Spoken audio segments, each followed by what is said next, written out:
Doctor Haris മാധ്യമങ്ങളെ കാണുകയായിരുന്നു. 27-ാം തീയതി 28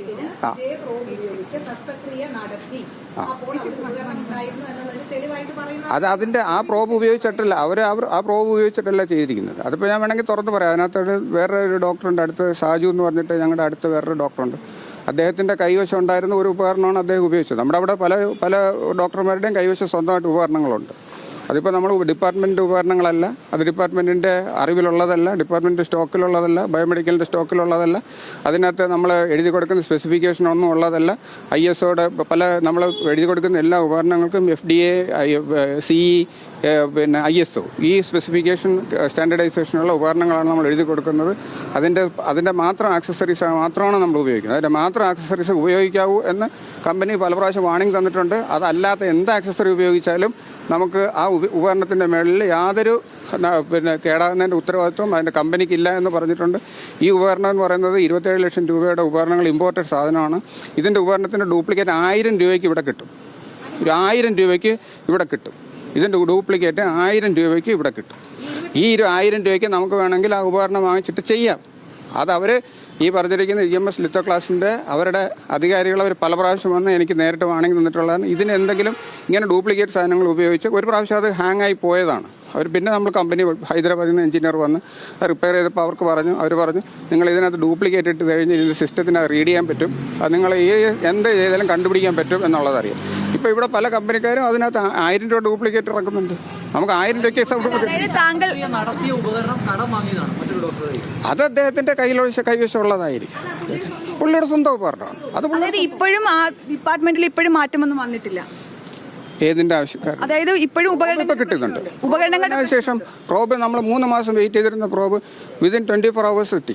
ബാക്കി എന്തെങ്കിലും ഉപകരണങ്ങളുടെ ക്ഷാമം ഇപ്പോഴും ഉണ്ടോ? ഉണ്ടല്ലോ. നമ്മളിപ്പോൾ ESWL എന്ന് പറഞ്ഞ ഉപകരണം 2 വർഷമായിട്ട് നമ്മൾ ഉപയോഗിക്കുന്നില്ല.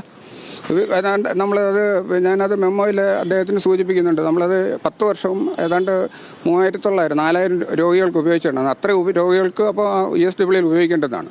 അതിപ്പോൾ 2 വർഷമായിട്ട് നമ്മൾ ആ മെഷീൻ ഇല്ല. അത് നമ്മളതിൻ്റെ പുറകെ ഓടുകയാണ്. ഈ കഴിഞ്ഞ ഇപ്പോൾ HDS കമ്മിറ്റിയിൽ അത് പാസ്സാക്കിയിട്ട് തന്നെ വർഷം 1 കഴിഞ്ഞു. അത് ഇതുവരെ ആ മെഷീൻ എത്തിയിട്ടില്ല. അതിന് പലതരം എന്തൊക്കെയാണെന്ന് അറിഞ്ഞിട്ട് പല ഓഫീസുകളിൽ കിടന്ന് കറങ്ങുന്നു എന്നാണ് ഞാൻ കേൾക്കുന്നത്.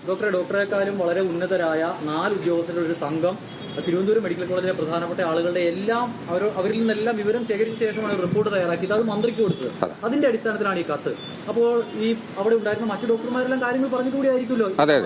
അപ്പൊ ഡോക്ടർ പറയുന്നത് ശരിയല്ല എന്ന് ഈ 4 അംഗ സമിതി കണ്ടെത്തുകയാണ്. അവർക്ക് ഇതിനകത്ത് താല്പര്യത്തിന്റെ കാര്യമൊന്നുമില്ലല്ലോ. അതെനിക്കറിയില്ല, അതിനെപ്പറ്റി എനിക്കറിയില്ല. അതിന് ബാക്കി ഡോക്ടർമാരെന്താണ് അറിയിപ്പ് കൊടുത്തതെന്നൊന്നും എനിക്കറിയത്തില്ല. ഒരു വകുപ്പ് മേധാവി എന്നുള്ള നിലയ്ക്ക് എൻ്റെ നേരെ നേരുന്ന പ്രശ്നങ്ങൾക്ക് ഞാനാണ് ഉത്തരം കാണേണ്ടത്. അത് ബാക്കിയുള്ളവർ ഉൾപ്പെടെ നമുക്ക് ഉപകരണം ഇല്ലെന്നുണ്ടെങ്കിൽ എന്നെ കുറ്റം പറയുന്നതിനകത്ത് നമ്മുടെ സഹപ്രവർത്തകരുണ്ട്. അവരും എന്നോടാണ് ഉപകരണം ചോദിക്കും. അപ്പോൾ ഉപകരണം നടപ്പിൽ വയ്ക്കേണ്ടതും ആ ഉപകരണം സൂക്ഷിക്കേണ്ടുന്നതും അതിന് എഴുതി കൊടുക്കേണ്ടുന്നതും അത് സമയത്തിന് കിട്ടേണ്ടതും എൻ്റെ ഉത്തരവാദിത്തമാണ്. അത് വകുപ്പ് മേധാവിയുടെ ഉത്തരവാദിത്തമാണ്. അത് കിട്ടിയില്ലെന്നുണ്ടെങ്കിൽ അതിനകത്ത് വേണ്ടുന്ന പ്രതിഷേധം രേഖപ്പെടുത്താനുള്ള അവകാശം എനിക്കുണ്ട്. ഡോക്ടർ ഹാരിസിനെ ചേർത്ത് പിടിക്കുമെന്നുള്ളതാണ് ആരോഗ്യമന്ത്രി ആദ്യം പറഞ്ഞത്. ഇപ്പോൾ കൈവിടുന്നു എന്നൊരു തോന്നലുണ്ടോ? അതിനെപ്പറ്റി എനിക്ക് പറയാനൊന്നുമില്ല.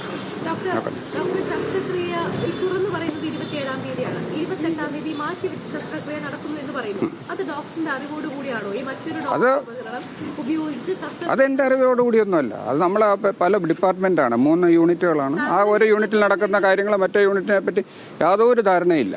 അപ്പോൾ 3 യൂണിറ്റാണ് അവിടെ ഉള്ളത്, യൂറോ 1, 2, 3. അപ്പോൾ നമ്മൾ മറ്റു യൂണിറ്റിൽ എന്തൊക്കെ നടക്കുന്നു എന്നുള്ളത് നമുക്കറിയേയില്ല. മേധാവി എന്നുള്ള നിലയ്ക്ക് എല്ലാ ഉപകരണങ്ങളുടെയും കസ്റ്റഡി എൻ്റെ കയ്യിലാണ്. എല്ലാ ഉപകരണങ്ങളുടെയും ഉത്തരവാദിത്വം എൻ്റെ കയ്യിലാണ് ഇപ്പം നിലവിൽ. ഡോക്ടർ, ചട്ടലംഘനമുണ്ട് എന്നുള്ള കാര്യത്തിൽ സംശയമില്ല. ഡോക്ടറും അത് സമ്മതിക്കുന്നുണ്ട്. ഒരു നല്ല ഉദ്ദേശത്തിന് വേണ്ടി പറഞ്ഞതാണ്. പക്ഷേ ചട്ടം ലംഘിക്കപ്പെട്ടിട്ടുണ്ടെന്ന കാര്യത്തിൽ സംശയമില്ല. അപ്പോൾ എന്ത് തരത്തിലുള്ള നടപടിയാണ് ഉപയോഗിക്കുന്നത്? അതറിയില്ല. എന്താണെന്ന് അറിയില്ല. കുഴപ്പമില്ല എന്നല്ല, എന്താണെന്നെങ്കിലും നമ്മൾ ഫേസ് ചെയ്യണമല്ലോ. നമുക്കിപ്പോൾ എന്തെങ്കിലും അതതിൻ്റെ അപ്പം ചെയ്യും. മറുപടി എഴുതി വെച്ചിരിക്കുന്നു. അതാണ് ഞാൻ താമസിച്ചത്. ഇത്ര സമയമെല്ലാം വിത്ത് തെളിവ് ചേർന്നാണോ കൊടുക്കുന്നത്, അതോ സ്വന്തമായി നിയമപരമായി ആലോചിച്ചു? ഇത് സ്വന്തമായിട്ട് തന്നെ കൊടുക്കുന്നത്. ഞാൻ എൻ്റെ കൈപ്പടയിൽ എഴുതി നേരിട്ട് ചീഫ് സെക്രട്ടറിക്ക് നേരിട്ട് കൊടുക്കുകയാണ്. വേറെ ആരും അറിയാം. ഇപ്പോൾ കൊടുക്കാൻ പോകുന്ന വിശദീകരണം ഓൾറെഡി സമിതിക്ക് മുൻപായി കൊടുത്ത കാര്യങ്ങളല്ലേ? ആ തെളിവുകളും കാര്യങ്ങളെല്ലാം ഓൾറെഡി കൈമാറിയിട്ടുണ്ടല്ലോ. പക്ഷെ അത് കണ്ടിട്ടും അവർക്ക് ബോധ്യപ്പെടുന്നില്ല എങ്കിൽ അല്ല അതിപ്പോൾ അന്വേഷണ സമിതി എന്ന് അവർ പ്രത്യേക കുറച്ച് വിഭാഗക്കാരാണ്. അവർ നമ്മൾ കൊടുക്കുന്നത് എങ്ങനെയാണ് ഇൻ്റർപ്രറ്റ് ചെയ്തതെന്ന് നമുക്കറിയില്ലല്ലോ. അത് പല ലെവലിൽ ഇൻ്റർപ്രറ്റ് ചെയ്ത് പോകുമ്പോൾ പല രീതിയിലായിരിക്കുമല്ലോ പോവുക. അപ്പോൾ ഇതിൻ്റെ ചോദിച്ചിരിക്കുന്നത് ചീഫ് സെക്രട്ടറി, ഹെൽത്ത് സെക്രട്ടറിയാണ്.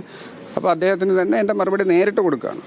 എന്താണ് എൻ്റെ സംഭവം എന്നുള്ളത് അദ്ദേഹത്തിന് നേരിട്ട് കൊടുക്കുകയാണ്. അതല്ലാതെ നമുക്ക് ഇനിയിപ്പോൾ വേറെ ഒരാൾ വഴി അയക്കുമ്പോൾ അവർക്കും ഈ ഇടയ്ക്ക് നിൽക്കുന്നവർക്കും അവരുടേതായ താല്പര്യങ്ങളും ഒക്കെ കാണും. ഇതിനകത്ത് തെളിവ് കൊടുത്തവർക്ക് അവരുടേതായ താല്പര്യങ്ങൾ കാണും. പല സൈഡിൽ നിന്നുള്ള താല്പര്യങ്ങൾ കാണും. അതൊന്നും നമുക്കറിയില്ല. ഞാൻ സത്യസന്ധമായിട്ട് കാര്യങ്ങൾ പറയുന്നു. അല്ല, അതൊന്നും നമുക്കറിയില്ല. ഇത് പല ലെവൽ കടന്നിട്ടാണ് പോയിരിക്കുന്നത്. അപ്പോൾ അതിനകത്ത് എന്തൊക്കെയാണ് ഫിൽട്ടർ ഔട്ട് ചെയ്തിരിക്കുന്നത്, അതിനകത്ത് എന്തൊക്കെയാണ് ആഡ് ചെയ്തിരിക്കുന്നതെന്ന് നമുക്കറിയില്ല. എന്താണ് അന്വേഷണ കമ്മീഷന്റെ റിപ്പോർട്ട് അവർ നോട്ടീസുമായി ബന്ധപ്പെട്ട് പ്രതികരിക്കുകയായിരുന്നു ഡോക്ടർ ഹാരിസ്. റിപ്പോർട്ടിന് നടപടിക്ക് നോട്ടീസിന് മറുപടി നൽകും, നേരിട്ട് മറുപടി നൽകുമെന്നാണ് അദ്ദേഹം പറയുന്നത്. പറഞ്ഞ നിലപാടുകളിലെല്ലാം ഉറച്ചു നിൽക്കുന്നുണ്ട്. നോട്ടീസിലുള്ള പരാമർശങ്ങളെല്ലാം വ്യാജമാണെന്ന് കൂടി അദ്ദേഹം പറഞ്ഞു വെക്കുകയാണ്. മാധ്യമങ്ങളെ കാണുകയായിരുന്നു ഡോക്ടർ ഹാരിസ്.